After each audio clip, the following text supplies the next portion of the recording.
ನಾನು ಯಾಕೆ ಈ ಒಂದು 2026-27 ಅಕಾಡೆಮಿಕಲ್ ಮೆನ್ಷನ್ ಮಾಡಿದಂದ್ರ ಇನ್ನು ಮುಂದೆ ಬರುವ ವರ್ಷದೊಳಗಡೆ ಅಂದ್ರೆ 2027-28 ಅಕಾಡೆಮಿಕಲ್ ಇಯರ್ ಪ್ರಕಾರ ಈ ಒಂದು ಕೋರ್ಸ್ ಎಲಿಜಿಬಿಲಿಟಿ ಚೇಂಜ್ ಆಗುತ್ತೆ.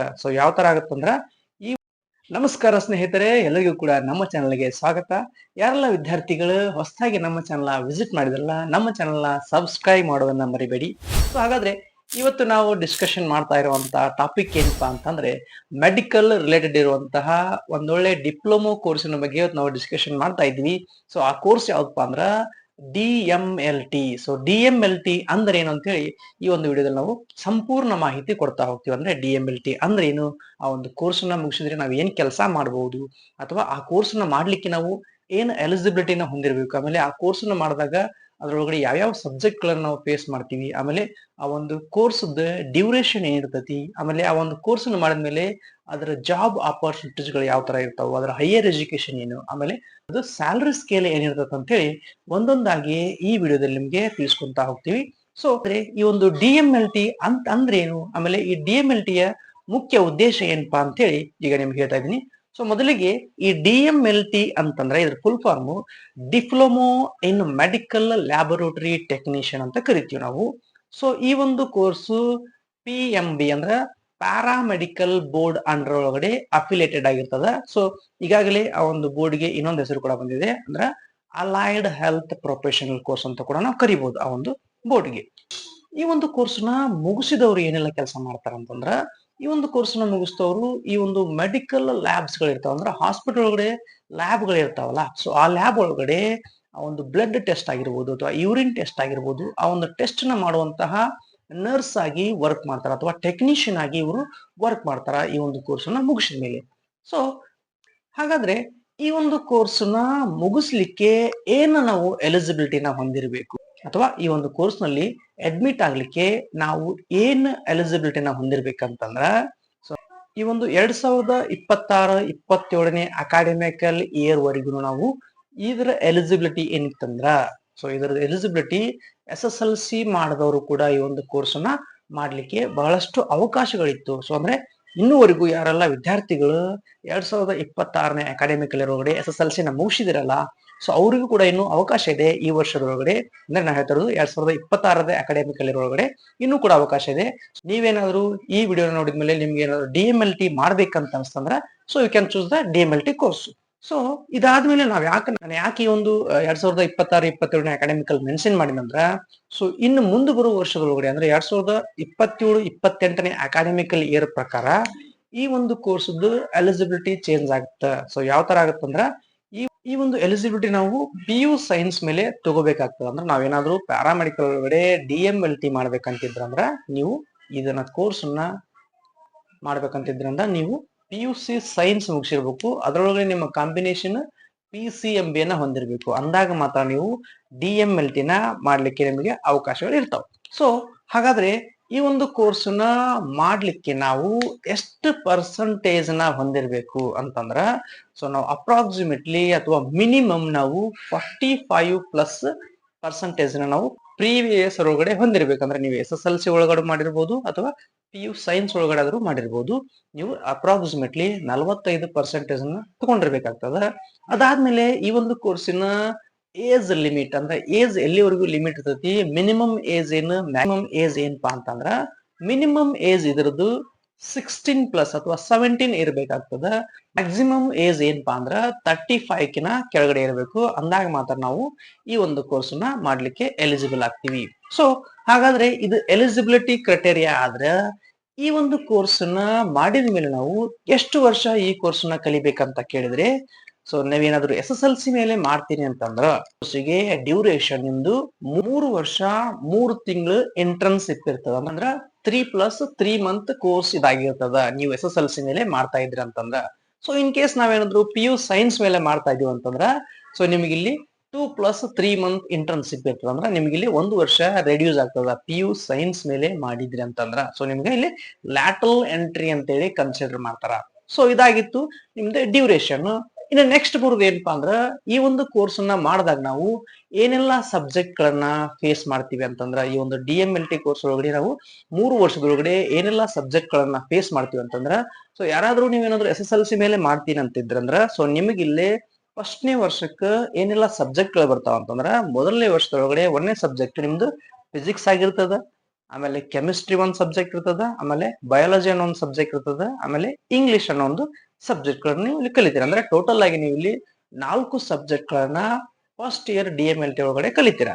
ಸೊ ಇನ್ನ move to the second year. So second year ಒಳಗಡೆ ನೀವು ಇಲ್ಲಿ SSLC ಮೇಲೆ ಬಂದವ್ರಿಗಾಯ್ತು ಅಥವಾ PU ಸೈನ್ಸ್ ಮೇಲೆ ಬಂದವ್ರಿಗಾಯ್ತು ಸೇಮ್ ಸಬ್ಜೆಕ್ಟ್ ಗಳನ್ನ ನೀವು ಕಲಿತೀರಿ ಇಬ್ರು ಕೂಡ. ಇನ್ನ ಸೆಕೆಂಡ್ ಇಯರ್ ಒಳಗಡೆ ಯಾವ ಸಬ್ಜೆಕ್ಟ್ ಗಳನ್ನ ಕಲಿತೀವಿ ಅಂತಂದ್ರೆ ನಾವು ಈ DMLT ಕೋರ್ಸ್ ಒಳಗಡೆ ಮೊದಲನೇ ಸಬ್ಜೆಕ್ಟ್ ಅನಾಟೊಮಿ ಅಂಡ್ ಫಿಸಿಯಾಲಜಿ ಅನ್ನೋ ಒಂದು ಸಬ್ಜೆಕ್ಟ್ ಅನ್ನ ಕಲಿತೀರಿ, 2ನೇ ಸಬ್ಜೆಕ್ಟ್ ಪ್ಯಾಥಾಲಜಿ ಅನ್ನೋ ಒಂದು ಸಬ್ಜೆಕ್ಟ್ ಅನ್ನ ಕಲಿತೀರಿ, 3ನೇ ಸಬ್ಜೆಕ್ಟ್ ಬಯೋಕೆಮಿಸ್ಟ್ರಿ ಅನ್ನೋ ಒಂದು ಸಬ್ಜೆಕ್ಟ್ ನ ಕಲಿತೀರಿ, 4ನೇ ಸಬ್ಜೆಕ್ಟ್ ಮೈಕ್ರೋ ಬಯಾಲಜಿ ಅನ್ನೋ ಒಂದು ಸಬ್ಜೆಕ್ಟ್ ನ ಕಲಿತೀರಿ. ಸೊ ಇಲ್ಲಿ ನಿಮಗೆ ಒಂದು ಪ್ಲಸ್ ಎಡಿಷನ್ ಆಗ್ತದೆ ಏನಪ್ಪಾ ಅಂತಂದ್ರ ನಿಮ್ಗೆ ಇಲ್ಲಿ ಪ್ರಾಕ್ಟಿಕಲ್ ಕೂಡ ಇರ್ತಾವು. ಅಂದ್ರೆ ಪ್ರತಿಯೊಂದು ಸಬ್ಜೆಕ್ಟ್ ಅಲ್ಲಿ ಕೂಡ ಅಲ್ಲಿ ನಾವು ಪ್ರಾಕ್ಟಿಕಲ್ ಅನ್ನ ಇಟ್ಟಿರ್ತೀವಿ. ಅಂದ್ರೆ ಪ್ರತಿಯೊಂದು ಸಬ್ಜೆಕ್ಟ್ ಎಕ್ಸಾಂಪಲ್ ಅನಾಟಮಿ ಫಿಸಿಯಾಲಜಿ ಅಂತಂದ್ರೆ ಅದಕ್ಕೂ ಒಂದಿಷ್ಟು ಪ್ರಾಕ್ಟಿಕಲ್ಸ್ ಇರ್ತದೆ, ಆಮೇಲೆ ಪ್ಯಾಥಾಲಜಿ ಅಂತಂದ್ರೆ ಅದಕ್ಕೂ ಕೂಡ ಪ್ರಾಕ್ಟಿಕಲ್ ಅನ್ನ ಇರ್ತದೆ, ಆಮೇಲೆ ಒಂದು ಮೈಕ್ರೋಬಯಾಲಜಿ ಅಂದ್ರೆ ಮೈಕ್ರೋಬಯಾಲಜಿ ಕೂಡ ಇಲ್ಲಿ ಪ್ರಾಕ್ಟಿಕಲ್ ಅನ್ನ ನೋಡ್ತೀವಿ ನಾವು. ಸೊ ಹಾಗಾಗಿ ಇಲ್ಲಿ ನೆಕ್ಸ್ಟ್ ನಾವು move to the third year. ಅಂದ್ರೆ ಥರ್ಡ್ ಇಯರ್ ಬಂದಾಗ ನಾವ್ ಎಷ್ಟು ಸಬ್ಜೆಕ್ಟ್ ಗಳನ್ನ ಕಲಿತೀವಿ ಅಂತಂದ್ರ ನಾವಿಲ್ಲಿ 3 ಸಬ್ಜೆಕ್ಟ್ ಗಳನ್ನ ಕಲಿತೀವಿ. ಸೊ ಅವು ಯಾವ್ಯಾವ 3 ಸಬ್ಜೆಕ್ಟ್ ಗಳು ಅಂತಂದ್ರ ಮೊದಲನೇ ಸಬ್ಜೆಕ್ಟ್ ನಾವಿಲ್ಲಿ ಬಯೋಕೆಮಿಸ್ಟ್ರಿ ಅನ್ನೋ ಸಬ್ಜೆಕ್ಟ್ ನ ಕಲಿತೀವಿ, 2ನೇ ಸಬ್ಜೆಕ್ಟ್ ಪ್ಯಾಥಾಲಜಿ ಅನ್ನೋ ಸಬ್ಜೆಕ್ಟ್ ಅನ್ನ ಕಲಿತೀವಿ, 3ನೇ ಸಬ್ಜೆಕ್ಟ್ ಮೈಕ್ರೋಬಯಾಲಜಿ ಅಂತ ಕಲಿತೀವಿ. ಸೊ ಈ 3 ಸಬ್ಜೆಕ್ಟ್ ಗಳನ್ನ ನಾವಿಲ್ಲಿ ಥರ್ಡ್ ಇಯರ್ ಒಳಗಡೆ ಕಲಿತೀವಿ. ಸೊ ಈ 3 ಸಬ್ಜೆಕ್ಟ್ ಗಳಿಗೂ ಕೂಡ ಪ್ರಾಕ್ಟಿಕಲ್ ಅನ್ನ ಹೊಂದಿರ್ತಾವ. ಅಂದ್ರೆ ಪ್ರತಿಯೊಂದು ಸಬ್ಜೆಕ್ಟ್ ಕೂಡ ಅದರ ಪ್ರಾಕ್ಟಿಕಲ್ಸ್ ಗಳು ಇರ್ತಾವ. ಇವು ಇನ್ಕ್ಲೂಡಿಂಗ್ ನಿಮ್ಮ ಆನ್ಯುವಲ್ ಎಕ್ಸಾಮ್ಸ್ ಒಳಗಡೆ ಕೂಡ ಕನ್ಸಿಡರ್ ಆಗ್ತಾವ. ಈ ಪ್ರಾಕ್ಟಿಕಲ್ ಮಾರ್ಕ್ಸ್ ಮತ್ತೆ ಥಿಯರಿ ಮಾರ್ಕ್ಸ್ ಕೂಡ ಇಲ್ಲಿ ನಿಮ್ಗೆ ಕೌಂಟ್ ಆಗ್ತಾವು. ಸೊ ನಿಮ್ಮ ಮಾರ್ಕ್ಸ್ ಕಾರ್ಡ್ ಒಳಗಡೆ ಕೂಡ ಈ ಸ್ಕೋರ್ ಗಳು ನಿಮ್ಗೆ ಕನ್ಸಿಡರ್ ಆಗ್ತಾವು. ಸೊ ಇದು ಕಂಪ್ಲೀಟ್ ಸಬ್ಜೆಕ್ಟ್ ಗಳ ಇನ್ಫಾರ್ಮೇಶನ್. ಸೊ ಇದಾದ್ಮೇಲೆ ನೆಕ್ಸ್ಟ್ ಬರೋದು ಏನಪ್ಪಾ ಅಂದ್ರೆ ನಿಮ್ಗ ಇದರ ಇಂಟರ್ನ್ಶಿಪ್ ಡ್ಯೂಟಿ. ಸೊ ಇಂಟರ್ನ್ಶಿಪ್ ಯಾವ ತರ ಇರ್ತದೆ ಅಂದ್ರೆ ನಿಮ್ಗ ಇಲ್ಲಿ 3 ಮಂತ್ ಇಂಟರ್ನ್ಶಿಪ್ ಇರ್ತದ. ಇನ್ ಕೇಸ್ ನೀವು PU ಸೈನ್ಸ್ ಮೇಲೆ ಆದ್ರೂ ಬಂದಿರಬಹುದು ಅಥವಾ ನೀವು SSLC ಮೇಲೆ ಆದ್ರೂ ಬಂದಿರಬಹುದು, ನಿಮ್ಗ 3 ಮಂತ್ ಇಂಟರ್ನ್ಶಿಪ್ ಇರ್ತದೆ. ಸೊ ಇಂಟರ್ನ್ಶಿಪ್ ಯಾವ ತರ ವರ್ಕ್ ಆಗ್ತದೆ ಅಂದ್ರ ಸೊ ನೀವು ಪ್ರತಿ ಒಂದು 15 ಡೇಸ್ಗೆ ಡಿಪಾರ್ಟ್ಮೆಂಟ್ ಗಳಲ್ಲಿ ವರ್ಕ್ ಮಾಡ್ಬೇಕಾಗ್ತದ. ಅಂದ್ರ ಎಕ್ಸಾಂಪಲ್ ನಾವು ಫಸ್ಟ್ 15 ಡೇಸ್ ಏನಾದ್ರೂ ನಾವು ಫ್ಲಿಬೋಟಮಿ ಡಿಪಾರ್ಟ್ಮೆಂಟ್ ಒಳಗೆ ವರ್ಕ್ ಮಾಡಿದ್ವಿ ಅಂದ್ರೆ ಸೆಕೆಂಡ್ 15 ಡೇಸ್ ಒಳಗಡೆ ನಾವು ಯೂರಿನ್ ಅನಾಲಿಸಿಸ್ ಡಿಪಾರ್ಟ್ಮೆಂಟ್ ಒಳಗೆ ವರ್ಕ್ ಮಾಡಬೇಕು, ಆಮೇಲೆ ಬಯೋಕೆಮಿಸ್ಟ್ರಿ ಡಿಪಾರ್ಟ್ಮೆಂಟ್ ಒಳಗೆ ವರ್ಕ್ ಮಾಡಬೇಕು, ಆಮೇಲೆ ಪ್ಯಾಥಾಲಜಿ ಡಿಪಾರ್ಟ್ಮೆಂಟ್ ಒಳಗೆ ವರ್ಕ್ ಮಾಡಬೇಕು, ಆಮೇಲೆ ಮೈಕ್ರೋಬಯಾಲಜಿ ಡಿಪಾರ್ಟ್ಮೆಂಟ್ ಒಳಗೆ ವರ್ಕ್ ಮಾಡಬೇಕು, ಆಮೇಲೆ ಬ್ಲಡ್ ಬ್ಯಾಂಕ್ ಒಳಗೂ ಕೂಡ ನೀವು ಟ್ರೈನಿಂಗ್ ತಗೋಬೇಕಾಗ್ತದ. ಸೊ ಇದು 3 ಮಂತ್ ನೀವು ಇಂಟರ್ನ್ಶಿಪ್ ನ ಮುಗಿಸಿದ್ರಂದ್ರ ನೀವು ಕ್ವಾಲಿಫೈಡ್ ಟೆಕ್ನಿಷಿಯನ್ ಆಗ್ತೀರಿ. ಸೊ ಇದು ನಿಮ್ದು ಕಂಪ್ಲೀಟ್ ಎಜುಕೇಶನ್ ಅದು ಇನ್ಫಾರ್ಮೇಶನ್. ಸೊ ನೆಕ್ಸ್ಟ್ ಏನಪ್ಪಾ ಅಂದ್ರ ಈ ಒಂದು ಕೋರ್ಸ್ ನ ಮುಗಿಸಿದ ಮೇಲೆ ನಾವು ಹೈಯರ್ ಎಜುಕೇಶನ್ ಏನಾದ್ರು ಇದೆಯಾ ಅಂತ ಕೇಳಿದ್ರೆ ಸೊ ಅಬ್ಸಲ್ಯೂಟ್ಲಿ ಇದ್ದೇ ಇದೆ. ಸೊ ಇದರ ಒಂದು ಕೋರ್ಸ್ ನ ಮುಗಿಸಿದ ಮೇಲೆ ನೀವು BSc MLT ಅಂತ ಹೇಳಿ ಒಂದು ಕೋರ್ಸ್ ಬರ್ತದ. ಸೊ ನಿಮ್ ಪ್ರೀವಿಯಸ್ ವಿಡಿಯೋದೊಳಗೆ ನಮ್ಮ ಒಂದು ಚಾನಲ್ ಒಳಗಡೆ ಇಲ್ಲಿ ಹಾಕಿದೆ ನೋಡ್ರಿ. ಈ ಒಂದು BSc MLT ಅನ್ನೋದು ಇನ್ಫಾರ್ಮೇಶನ್ ಅನ್ನು ಕಂಪ್ಲೀಟ್ ಆಗಿ ಅದ್ರ ವಿಡಿಯೋ ಮಾಡಿದೀನಿ. ಸೊ ನೀವೇನಾದ್ರೂ BSc MLT ಮಾಡ್ತಾ ಇದ್ರಿಂದ ಈ ವಿಡಿಯೋನ ನೋಡಬಹುದು. ಸೊ ಹಾಗಾಗಿ ಈ ಒಂದು ಎಜುಕೇಶನ್ ಮುಗಿಸಿದ ಮೇಲೆ ನೀವು BSc MLT ಅನ್ನೋ ಒಂದು ಕೋರ್ಸ್ ಅನ್ನ ಮಾಡಬಹುದು ಹೈಯರ್ ಎಜುಕೇಶನ್ ಗೆ. ಸೊ ಅದಾದ್ಮೇಲೆ ನೆಕ್ಸ್ಟ್ ನಿಮ್ದು ಈ ಒಂದು ಕೋರ್ಸ್ ಅನ್ನ ಮುಗಿಸಿದ ಮೇಲೆ ಜಾಬ್ ಅಪರ್ಚುನಿಟೀಸ್ ಗಳು ಏನೇನ್ ಇರ್ತಾವ ನಮಗ ಅಂದ್ರೆ ಈ ಒಂದು ಡಿಪ್ಲೊಮೊ MLT ಮುಗಿಸಿದ ಮೇಲೆ ನಾವ್ ಏನೆಲ್ಲ ಕೆಲಸ ಮಾಡ್ಬೋದು ಅಂತ ಕೇಳಿದ್ರೆ ಸೊ ಮೊದಲನೇ ಕೆಲಸ ನಿಮ್ದು ಲ್ಯಾಬ್ ಟೆಕ್ನಿಷಿಯನ್ ಆಗಿ ಮಲ್ಟಿಪಲ್ ಹಾಸ್ಪಿಟಲ್ ಅಥವಾ ಸಿಂಗಲ್ ಹಾಸ್ಪಿಟಲ್ ಒಳಗಡೆ ನೀವು ಲ್ಯಾಬ್ ಒಳಗಡೆ ಟೆಕ್ನಿಷಿಯನ್ ಆಗಿ ವರ್ಕ್ ಮಾಡಬಹುದು. ಅದಾದ್ಮೇಲೆ ನೀವು ಇಲ್ಲಿ ಅಸಿಸ್ಟೆಂಟ್ ಟೆಕ್ನಿಷಿಯನ್ ಆಗಿನೂ ಕೂಡ ವರ್ಕ್ ಮಾಡಬಹುದು, ಅಥವಾ ನೀವು ಈ MBBS MD ಪ್ಯಾಥಾಲಜಿ ಅಥವಾ ಮೈಕ್ರೋಬಯಾಲಜಿ ಇರ್ತಾರಲ್ಲ ಅವ್ರ ಕೆಳಗಡೆ ನೀವು ಅಸಿಸ್ಟೆಂಟ್ ಆಗಿ ವರ್ಕ್ ಮಾಡಬಹುದು. ಇನ್ ಕೇಸ್ ನಾನೇನಾದ್ರು ಕೆಲಸ ಮಾಡ್ಲಿಕ್ಕೆ ಇನ್ನೊಬ್ರ ಕೈಯಲ್ಲಿ ಕೆಲಸ ಮಾಡಕ್ಕೆ ಇಷ್ಟ ಇಲ್ಲ ಅಂತಂದ್ರ ನೀವು ನಿಮ್ಮ ಓನ್ ಲ್ಯಾಬ್ ಅನ್ನು ಕೂಡ ಹಾಕೋಬಹುದು. ಇನ್ವೆಸ್ಟ್ ಮಾಡಿ ಡಾಕ್ಟರ್ಸ್ ಗಳನ್ನ ನೀವು ಕೊಲ್ಯಾಬ್ ಮಾಡ್ಕೊಂಡು ನೀವು ಹಾಸ್ಪಿಟಲ್ ಗಳನ್ನ ಹಾಕೋಬಹುದು. ಸೊ ಅದಾದ್ಮೇಲೆ ನೆಕ್ಸ್ಟ್ ನಿಮ್ದು ಈ ಒಂದು ಮತ್ತೂ ಕೂಡ ನೀವು ಇನ್ನೊಂದೇನಪ್ಪ ಅಂದ್ರ ಈ ಒಂದು ಕೋರ್ಸ್ ನ ಮುಗಿಸಿದ ಮೇಲೆ ಗವರ್ಮೆಂಟ್ ಸೆಕ್ಟರ್ ಒಳಗಡೆ ಕೂಡ ವರ್ಕ್ ಮಾಡಬಹುದು. ಅಂದ್ರೆ ಜಾಬ್ ಆಪರ್ಚುನಿಟಿ ನಿಮ್ಗೆ ಗವರ್ಮೆಂಟ್ ಕಾಲ್ ಫಾರ್ ಮಾಡೋದು ಅಂದ್ರೆ ನೀವು ಅಲ್ಲಿ ಕೂಡ ಅಪ್ಲಿಕೇಶನ್ ಹಾಕಿ ಅದರ ಒಂದು ಜಾಬ್ ನ ತಗೋಬಹುದು. ಸೊ ಅದಾದ್ಮೇಲೆ ಈ ಒಂದು ಕೋರ್ಸ್ ಅನ್ನ ಮುಗಿಸಿದ ಮೇಲೆ ನಮ್ಗೆ ಫಾರಿನ್ ಜಾಬ್ ಆಪರ್ಚುನಿಟೀಸ್ ಗಳು ಏನಾದ್ರು ಇದಾವ ಅಂತ ಕೇಳಿದ್ರೆ ಆ ಕೋರ್ಸ್ ನಿಮ್ಗೆ ಇಲ್ಲಿನೂ ಕೂಡ ಫಾರಿನ್ ಜಾಬ್ ಆಪರ್ಚುನಿಟೀಸ್ ಗಳು ಬಹಳಷ್ಟು ಇರ್ತಾವು. ಸೊ UK USA ಈ ತರ ನಿಮ್ಗೆ ಅಬ್ರಾಡ್ ಕಂಟ್ರೀಸ್ ಒಳಗಡೆ ಅಥವಾ ದುಬೈ ಕಂಟ್ರೀಸ್ ಒಳಗಡೆ ಎಲ್ಲ ಕಡೆ ನಿಮ್ಗೆ ಜಾಬ್ ಆಪರ್ಚುನಿಟೀಸ್ ಗಳು ಇರ್ತಾವು. ಸೊ ಅಲ್ಲಿ ಒಂದು ಎಂಟ್ರೆನ್ಸ್ ಎಕ್ಸಾಮ್ಸ್ ಗಳನ್ನ ನೀವು ಪಾಸ್ ಮಾಡ್ಬೇಕಾಗ್ತದ. ಸೊ ಇನ್ನೊಂದು ಏನ್ ಪ್ಲಸ್ ಪಾಯಿಂಟ್ ಅಂದ್ರೆ ನಿಮ್ಗೆ ನೀವು ಗವರ್ಮೆಂಟ್ ಜಾಬ್ಗೆ ಅಪ್ಲೈ ಮಾಡಿದ್ರಿ ಅಂದ್ರ ನಿಮ್ದು ಡೈರೆಕ್ಟ್ ಸೆಲೆಕ್ಷನ್ ಆಗುತ್ತ. ಸೊ ನಿಮ್ಗೆ ಯಾವುದೇ ರೀತಿಯಾದಂತ ಎಕ್ಸಾಮ್ಸ್ ಗಳನ್ನ ಬರೆಯುವಂತ ಅವಶ್ಯಕತೆ ಇರಂಗಿಲ್ಲ. ಇಂದ ಸ್ಟೇಟ್ ಅಥವಾ ಇಂದ ನೇಷನ್, ನಮ್ ಸೆಂಟ್ರಲ್ ಆಗಿರ್ಬೋದು ಅಥವಾ ಸ್ಟೇಟ್ ಆಗಿರ್ಬೋದು, ನಿಮ್ಗೆ ಯಾವುದೇ ರೀತಿಯಾದಂತ ಎಂಟ್ರೆನ್ಸ್ ಎಕ್ಸಾಮ್ ಇರುವುದಿಲ್ಲ. ನೀವು ಡೈರೆಕ್ಟ್ ಆಗಿ ನೀವು ಪ್ಯಾರಾಮೆಡಿಕಲ್ ಒಳಗಡೆ ಅಥವಾ ಡಿಪ್ಲೊಮಾದೊಳಗಡೆ ಸ್ಕೋರ್ ಮಾಡಿರ್ತೀರಲ್ಲ, ಆ ಸ್ಕೋರ್ ಬೇಸ್ ಮೇಲೆ ನಿಮ್ದು ಸೆಲೆಕ್ಷನ್ ಆಗುತ್ತೆ. ಅಥವಾ ನಿಮ್ಮ ಕ್ಯಾಟಗರಿ ಪ್ಲಸ್ ನಿಮ್ದು ಸ್ಕೋರ್, ಅದರ ಮೇಲೆ ನಿಮ್ದು ಸೆಲೆಕ್ಷನ್ ಆಗುವಂತ ಸಾಧ್ಯತೆಗಳು ಬಹಳ ಇರ್ತಾವೆ. ಸೊ ಇದಾಗಿತ್ತು ನಿಮ್ದು ಜಾಬ್ ಇನ್ಫಾರ್ಮೇಶನ್. ಇದಾದ್ಮೇಲೆ ಈ ಒಂದು ಕೋರ್ಸ್ ನ ಮುಗಿಸಿದ ಮೇಲೆ ನಮಗ ಸ್ಯಾಲರಿ ಸ್ಕೇಲ್ ಎಷ್ಟಿರ್ತದ ಅಂತ ಕೇಳಿದ್ರೆ, ಸೊ ನೀವೇನಾದ್ರು ಇನ್ ಕೇಸ್ ಫ್ರೆಶರ್ ಆಗಿದ್ರೆ ಅಂದ್ರ ನಿಮ್ಮ ಸ್ಯಾಲರಿ ಅಪ್ರಾಕ್ಸಿಮೇಟ್ಲಿ 8 to 10,000 ನೀವು ಸ್ಯಾಲರಿನ ಅರ್ನ್ ಮಾಡಬಹುದು.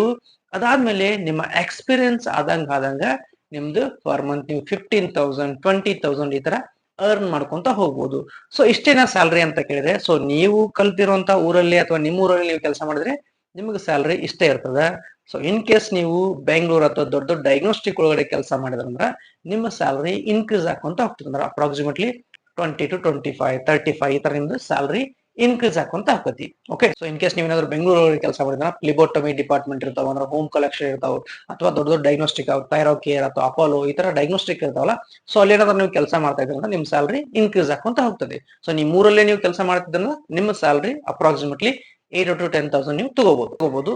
ಸೊ ಹಾಗಾದ್ರೆ ಇದು ನಿಮ್ದು ಸ್ಯಾಲರಿ ಇನ್ಫಾರ್ಮೇಶನ್ ಆಗಿತ್ತು ಈ ಒಂದು DMLT ಕೋರ್ಸ್ ಇಂದು.